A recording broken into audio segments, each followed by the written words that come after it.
ഇതെന്നതായി കൊണ്ടു തന്നെ എരിഞ്ഞിട്ട് നിൽക്കാൻ എല്ലാം പുകയുക ഓരോന്നുണ്ടാക്കി കൊണ്ട് തന്നിരിക്കുക.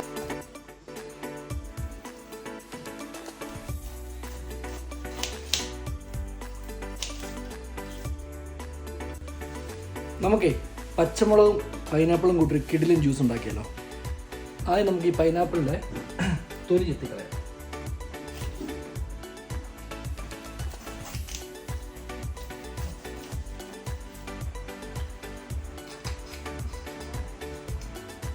ഇനി നമുക്ക് ഈ പൈനാപ്പിൾ ചെത്താം. ഈ ഭാഗം നമുക്ക് ഒഴിവാക്കാം കേട്ടോ.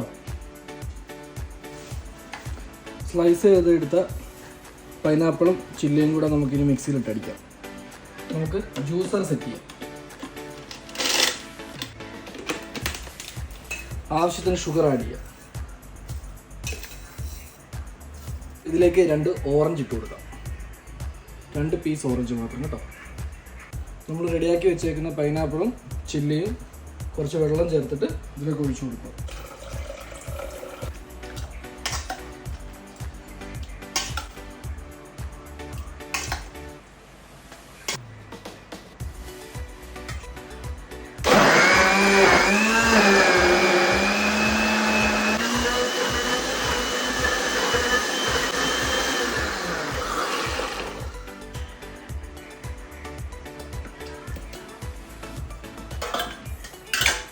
കുറച്ചുകൂടെ തണുത്ത വെള്ളം ആഡ് ചെയ്യും.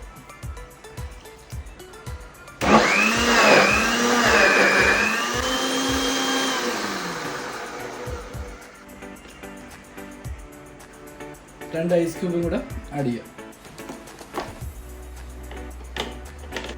അതിനുശേഷം നമുക്ക് ഒന്നുകൂടെ ഒന്ന് ബ്ലെൻഡ് ചെയ്തെടുക്കാം.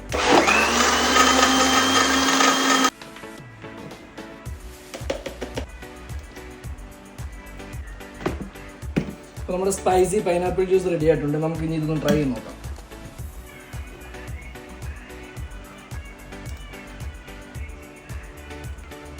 ഇത് കുടിച്ച് നോക്കിയിട്ട് കറക്റ്റ് ആയിട്ടുള്ള അഭിപ്രായം പറയാം.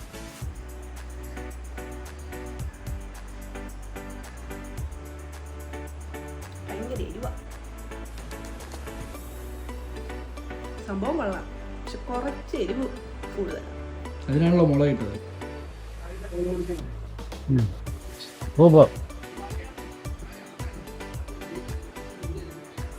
സൂപ്പറാ, എരിവും മധുരം എല്ലാം ഒരേപോലെ. ഇതെന്നതായി കൊണ്ടു തന്നെ എരിഞ്ഞിട്ട് നിൽക്കാമല്ലോ. വയറ് കത്തുന്നല്ലോ. ഇതെവിടുന്ന ഇത് പുതിയ ട്രെൻഡ് സാധനമാണ്. ട്രെൻഡ് കുറച്ച് കഴിഞ്ഞിട്ട് പറയാം. ജീവൻ ഉണ്ടാവുമെന്ന് ആർക്കറിയാം. നീ എന്നെ കൊണ്ട് തന്നത് വയറും എല്ലാം പുകയുക ഓരോന്നുണ്ടാക്കി കൊണ്ട് തന്നിരിക്കുക. അപ്പോൾ നമ്മുടെ സ്പൈസി പൈനാപ്പിൾ ജ്യൂസ് അടിപൊളിയാണെന്നാണ് എനിക്ക് തോന്നുന്നത്. മറ്റൊരു വീഡിയോയിൽ പിന്നെ കാണാം. Bye bye.